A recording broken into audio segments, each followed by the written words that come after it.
नमस्कार, मी विजया. तुमचं उत्कृष्ट रेसिपीमध्ये स्वागत आहे. तर आज आपण बनवणार आहे नायलॉन चिवड्यापासून बर्फी. तर ही बर्फी कशी तयार करायची तर चला बघूया. तर इथे मी नायलॉनचा तयार चिवडा घेतलेला आहे. तुमच्या इथे हा चिवडा तयार भेटत नसेल तर तुम्ही तो घरी तळायसाठी भेटतो ना, तो घेतला तरी चालेल. या चिवड्यामध्ये बटाट्याचा जो चिवडा असतो तो मी साईडला काढून घेतलेला आहे. तर आता आपल्याला हे मिक्सरला बारीक करून घ्यायचं आहे. तर मी ते मिक्सरचं भांडं घेतलेलं आहे. आता यामध्ये हे मी टाकून घेते. तर मी ते चिवडा बारीक करून घेतलेला आहे. हा लगेच चिवडा बारीक होतो. तर आता आपण हे साईडला ठेवून देऊया आणि तर पुढची प्रोसेस सुरू करूया. तर इथे एक मी कढई घेतलेली आहे. आता यामध्ये मी 2 चमचे तूप घालून घेते.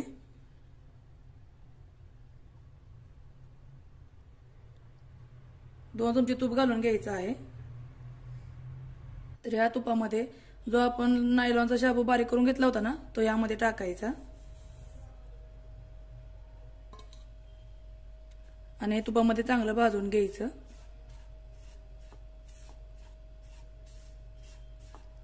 इथे मी गॅस स्लो ठेवलेला आहे. तर इथे चिवडा भाजून झालेला आहे. तर मी ते 1 कप रेडीमेड नारळाचा बुरा घेतलेला आहे. तुमच्याकडे हा नसेल तर तुम्ही सुकं खोबरं किसून मिक्सरला बारीक करून घेतलं तरी चालेल. तर मी हा 1 कप यामध्ये टाकते आणि हे चिवड्याबरोबरच मिक्स करून घ्यायचं.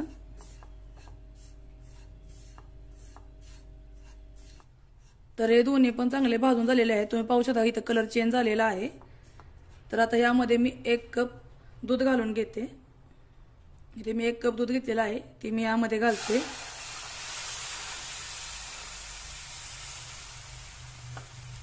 आणि हे चांगलं मिक्स करून घ्यायचं. तर तुम्ही पाहू शकता दूध लगेच यामध्ये मिक्स झालेलं आहे. तर मी इथे 1 कप दूध घातलेलं होतं, यामध्ये मिक्स झालेलं आहे. मी वरून अजून अर्धा कप यामध्ये दूध घालते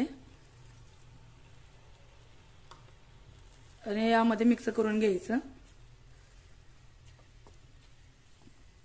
तर यामध्ये मी अर्धा कप साखर टाकते. तुम्ही गोड कमी जास्त खात असाल याप्रमाणे तुम्ही कमी जास्त करू शकता.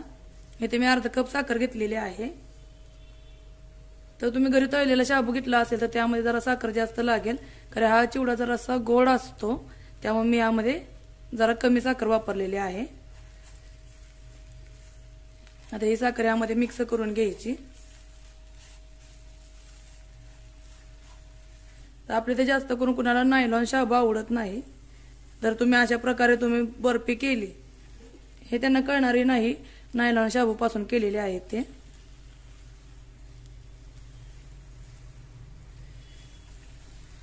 तर तुम्ही पाहू शकता छान अशी साखर यामध्ये विरघळलेली आहे. आता याला चांगली टेस्ट येण्यासाठी यामध्ये मी 1 चमचा वेलची पूड टाकते आणि चांगली यामध्ये मिक्स करून घेते. हे मिश्रण चांगलं आपण मिक्स करून घ्यायचं. ह्याचा गोळा तयार झाला पाहिजे आहे. तर तुम्ही पाहू शकता हे मिश्रण कढई सोडत आहे. तर आपलं आता हे मिश्रण तयार झालेलं आहे. तर आता आपण हे काढून घ्यायचं. तर इथे मी आधी ताटाला तूप लावून ठेवलेलं होतं. आता आपण हे मिश्रण यामध्ये काढून घेऊया.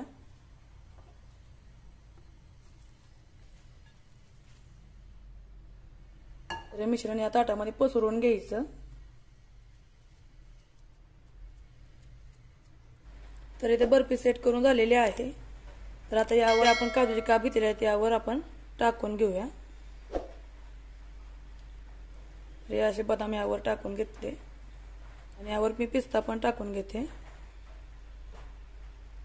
बर्फीवर काजून पिस्ता छान दिसतो. तर आता हे यामध्ये दाबून घेऊया जरासं, म्हणजे यामध्ये चांगलं हे बसेल. तर आता हे कट करून घ्यायचं. इथे मी पिझ्झा कटरने कट करते. तुमच्याकडे पिझ्झा कटर नसेल तर तुम्ही चाकूने कट करू शकता. तुम्ही या बर्फीला कोणताही आकार देऊ शकता. इथे मी चौकोनी आकार देते. बर्फी छान अशी कट करून घेतलेली आहे. तुम्ही पाहू शकता किती छान दिसते. तर आपली इथे बर्फी थंड झालेली आहे. तर आता आपण काढूया. तर आता आपण काढून घेऊया. तर तुम्ही पाहू शकता किती सहज अशी बर्फी निघालेली आहे. तर खाली तूप लावलेलं असतं ना, त्यामुळे छान अशी बर्फी निघते. तुम्ही पाहू शकता किती छान थिकनेस आलेला आहे आणि बर्फी इतकी छान अशी मऊ होते। हे वाटणारे नाहीत नायलॉन शाबूची बर्फी आहे। तुम्ही पाहू शकता किती छान बर्फी झालेली आहे।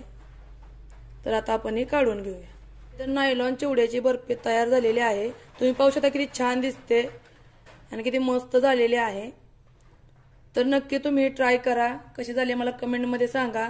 आजची रेसिपी आवडली असेल तर लाईक करा, शेअर करा, माझ्या चॅनलला सबस्क्राईब करा। आजची रेसिपी पाहिल्याबद्दल धन्यवाद।